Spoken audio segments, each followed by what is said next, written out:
Hello everyone, मेरा नाम चित्रा लखेड़ा है और मैं आपका स्वागत करती हूँ अपने यूट्यूब चैनल पर जिसका नाम है टेट क्लासेस विद चित्रा।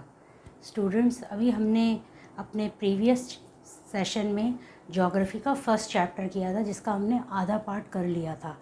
अब हम ज्योग्राफी का आगे का पार्ट करेंगे उस चैप्टर का, और हमारे चैप्टर का नाम था सौर मंडल में पृथ्वी।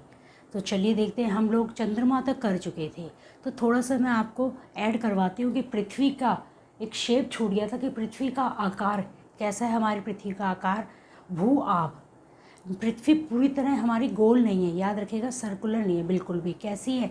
ऊपर से जो पृथ्वी के ध्रुव हैं उत्तर और दक्षिण, जैसे ये है एक बॉल है, ऐसे यहाँ से कैसी है, थोड़ी सी दबी हुई है, पिचकी हुई है और बीच में से उभरी हुई है, याद रखिएगा।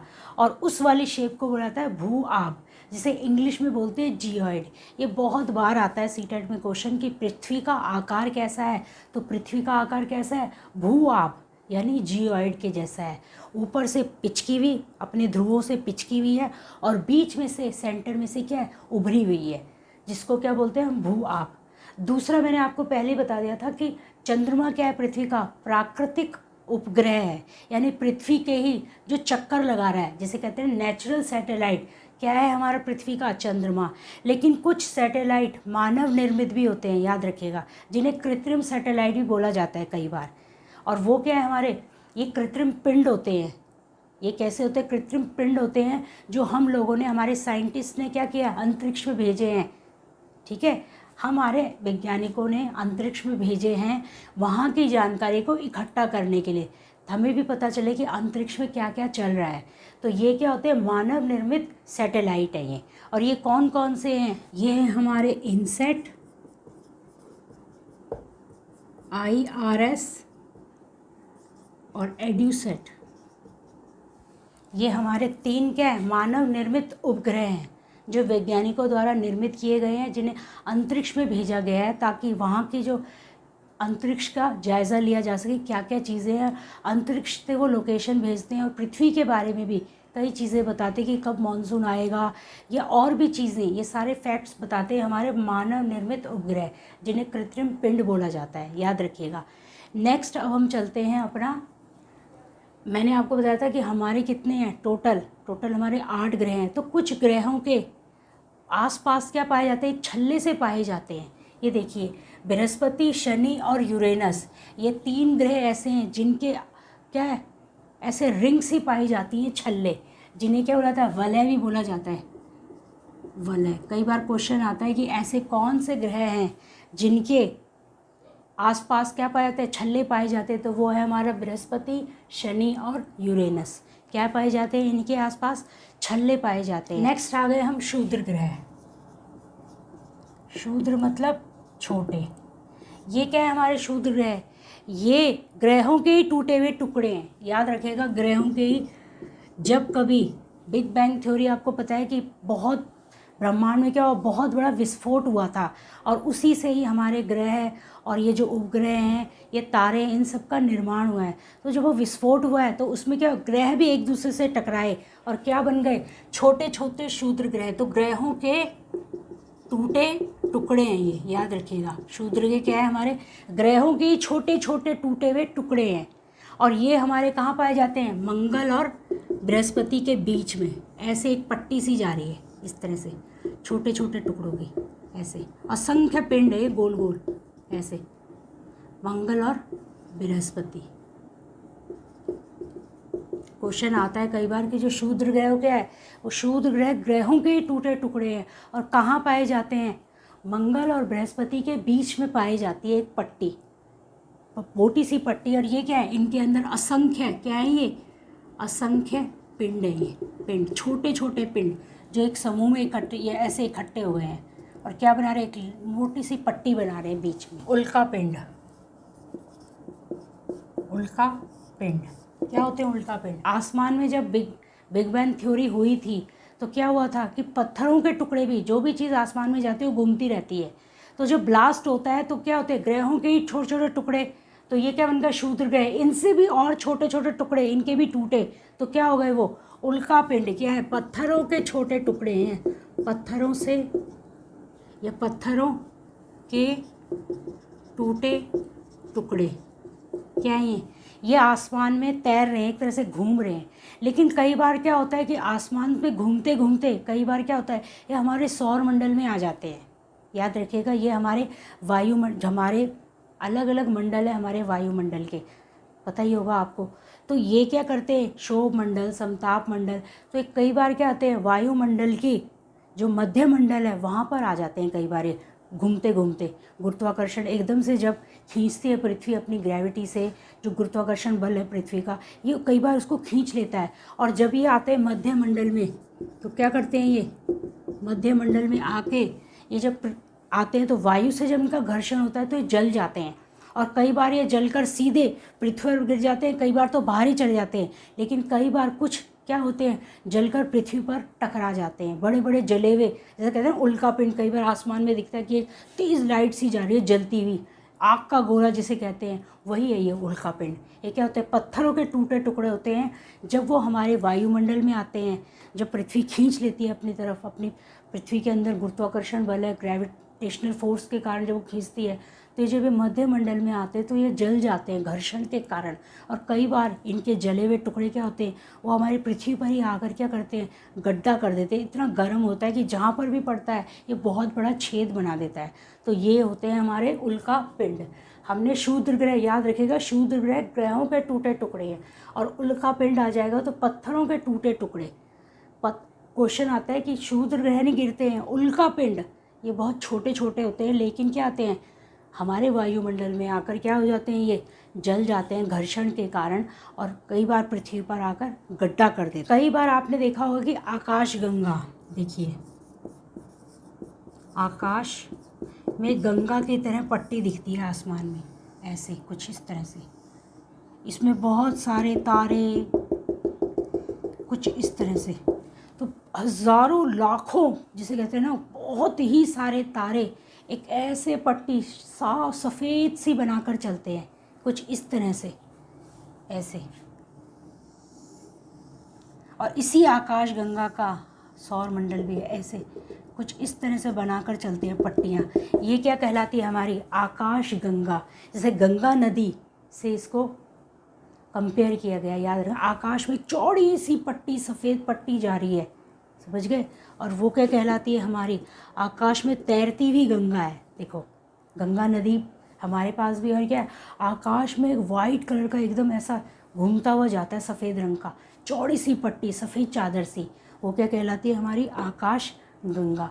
जिसमें क्या है, लाखों करोड़ों तारे ऐसे बिछे हुए हैं। और ये जो इसी के अंदर क्या है, हमारा सौर मंडल है। क्या है, हमारा सौर मंडल। ये हमारी क्या है, आकाश गंगा। और इसमें हमारा ये क्या है, हमारा है ये हमारा सौर मंडल। और इसी सौर मंडल के केंद्र में क्या है, हमारा सूर्य। याद रखिएगा, ये हमारा है सूर्य, सन जिसे कहते हैं सन। ये हमारा है सन। और यही आकाश गंगाएं, ऐसी ही कई हज़ारों आकाश गंगाएं मिलकर एक पूरे ब्रह्मांड का निर्माण करती हैं। याद रखिएगा, सिर्फ हमारी आकाश गंगा नहीं है, ऐसी कई आकाश गंगाएं हैं हमारे पूरे ब्रह्मांड पर।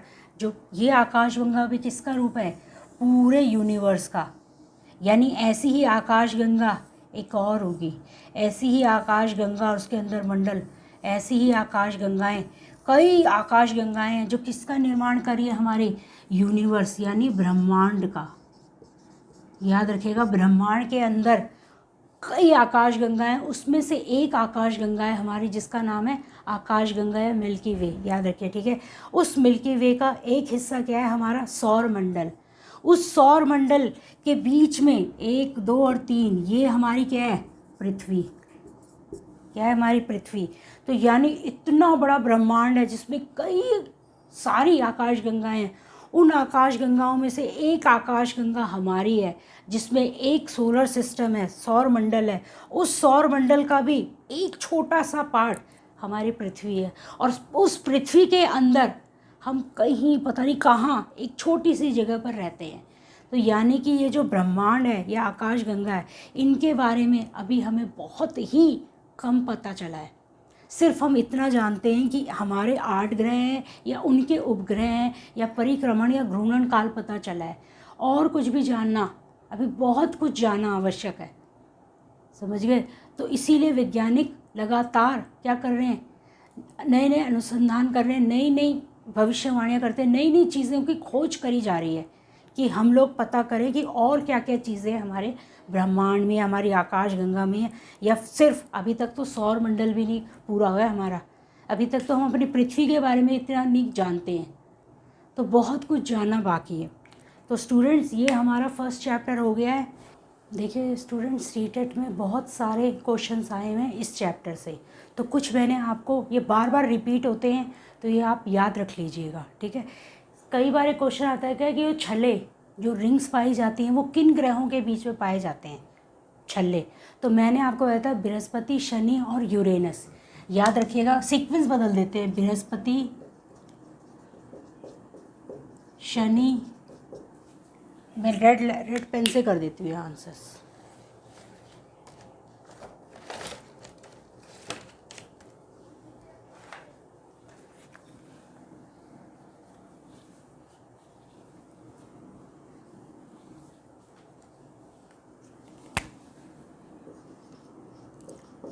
बृहस्पति, शनि और यूरेनस, जिसे हम अरुण भी कहते हैं। तो इनके आसपास क्या पाए जाते हैं, छल्ले पाए जाते हैं। याद रखिएगा, कई बार क्वेश्चन आता है कि कौन से ऐसे ग्रह हैं जिनके आसपास क्या पाए जाते हैं, छल्ले पाए जाते हैं। तो बृहस्पति, शनि और यूरेनस। अब कई बार क्वेश्चन आता है नक्षत्र मंडल क्या है, क्या होता है नक्षत्र मंडल। मैंने कहा था कि तारों के समूहों द्वारा बनाई गई आकृति। याद रखिएगा, तारों के समूहों द्वारा बनाई गई आकृति। और इसका एग्जाम्पल भी बताया था, मैंने बताया था इसका एग्जाम्पल बिग बेयर, या फिर जिसे क्या बोला जाता है, उर्सा मेजर। बिग बेयर या उर्सा मेजर क्या है, एक नक्षत्र मंडल है। क्वेश्चन आता है कई बार कि बिग बेयर क्या है, तो ये नक्षत्र मंडल है।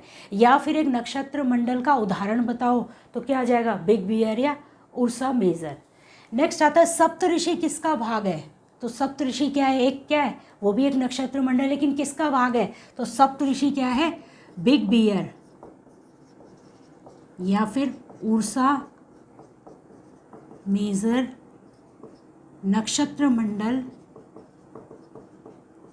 का भाग है।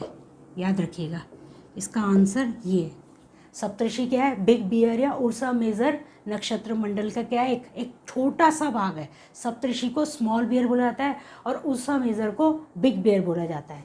नेक्स्ट क्वेश्चन है शूद्र ग्रह कहाँ पाए जाते हैं। तो मैंने आपको बताया शूद्र ग्रह क्या होते हैं, हमारे शूद्र ग्रह होते हैं छोटे छोटे पत्थरों के टुकड़े। क्या बताया था मैंने, शूद्र ग्रह क्या होते हैं, ग्रहों के ही टूटे हुए टुकड़े होते हैं, सॉरी, ग्रहों के टूटे हुए छोटे छोटे टुकड़े होते हैं जो पट्टी के रूप में कहाँ पाए जाते हैं, मंगल और बृहस्पति। मंगल कुछ इस तरह से बताया था मैंने, और बृहस्पति, ये जो ग्रह हैं इनके बीच में क्या एक पट्टी पाई जाती है। असंख्य पिंड है ये जो जुड़ से गए हैं और एक पूरा क्या ऐसे पट्टी सी बन गई है, इन्हें क्या बोला जाता है, शूद्र ग्रह। अपना प्रकाश और ऊष्मा किसमें पाई जाती है, तो ये तो बहुत आसान है, बहुत बार आता है कि वे पिंड जिनमें अपना प्रकाश और ऊष्मा होती है क्या कहलाते हैं, तारे। तारों में अपनी ऊष्मा और प्रकाश होता है, और इसी का एग्जाम्पल क्या है हमारा, सन। याद रखिएगा, सूर्य एक तारा है। सूर्य क्या है, फिर से वही क्वेश्चन आ गया, एक तारा, सूर्य एक तारा है। नेक्स्ट क्वेश्चन है एडुसेट। तो मैंने बताया था कि एडुसेट क्या है हमारा, ह्यूमन मेड सैटेलाइट है। याद रखिएगा, मानव निर्मित उपग्रह है ये। क्या है ये, एक मानव निर्मित उपग्रह जो हम लोगों ने हमारे साइंटिस्ट ने बनाकर अंतरिक्ष में भेजा है, ताकि हमें अंतरिक्ष के बारे में और भी जानकारी हासिल हो सके और उसका हम लोग अपने जीवन में यूज़ कर सकें। तो इसलिए एडुसेट क्या है, मानव निर्मित उपग्रह है, याद रखिएगा। और एक था जो हमारा नेचुरल उपग्रह, क्या था, नेचुरल सैटेलाइट कौन सा हमारा, तो वो है हमारा चंद्रमा। पृथ्वी के पास एक ही चंद्रमा है और वो है, उसका क्या है, नेचुरल सैटेलाइट। तो कुछ इस तरह के क्वेश्चन हमारे सीटेट में आते हैं और ये बार बार रिपीट होते हैं, याद रखिएगा, बार बार रिपीट हो रहे हैं क्वेश्चन। तो आप लोगों को ये क्वेश्चन करके जाने हैं और अगर इनमें से कोई भी छूट जाता तो आप मुझे ज़रूर बताएं। जितने मेरी नॉलेज थे मैंने वो लिख कर आपको बता दी है। और ये अगर आप इतना कर लेंगे ये चैप्टर, तो मुझे नहीं लगता कि इससे बाहर कुछ आएगा सीटेट में। ये मैंने पूरा निचोड़ बता दिया, जो जो जहाँ से उठकर क्वेश्चन आते हैं। फर्स्ट चैप्टर बहुत इंपॉर्टेंट है, तो अच्छे से करके जाइए।